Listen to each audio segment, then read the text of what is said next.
যাদের প্রত্যেকটা কাজে বাধা আসে, যে কোনো কাজ করতে যায় বাধা আসে, কেন হয়, কি করবেন আর কি করবেন না।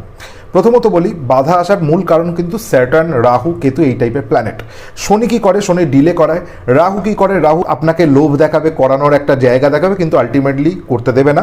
আর কেতু ব্লক দিতে শুরু করে। এই তিনটে প্ল্যানেট মূলত যে কোনো কাজে আমাদের বাধা প্রদান করে। দশা, অন্তর্দশা, প্রত্যন্তর্দশা যদি এই প্ল্যানেটগুলো কোনো না কোনো অবস্থান হয়, তাহলে মূলত এই টাইপের প্রবলেম দেখা যায়। কি করবেন না, প্রথমত বলি লেজিনেস ছাড়তে হবে, যে কাজ করছেন সেই কাজে মনোনিবেশ করতে হবে। 2 নম্বর যেটা করবেন সেটা হলো, বাড়ির যে উত্তর পূর্ব কর্নার রয়েছে সেই কর্নারটা নিয়মিত নিজের হাতে পরিষ্কার করবেন। আর চেষ্টা করবেন বাড়িতে থাকা যে গঙ্গার জল রয়েছে সেই গঙ্গার জল দিয়ে নিজের হাতে পরিষ্কার করা এবং সেখানটাকে ক্লিন রাখা, পরিষ্কার রাখা। বাড়িতে যে ধূপ আছে, ধুনো আছে, একটু কন্টিনিউ জ্বালানো। আর মেডিটেশন করা নিয়মিত, ওই উত্তর পূর্ব কর্নারে বসে মেডিটেশন করা। ভালো থাকুন, সুস্থ থাকুন।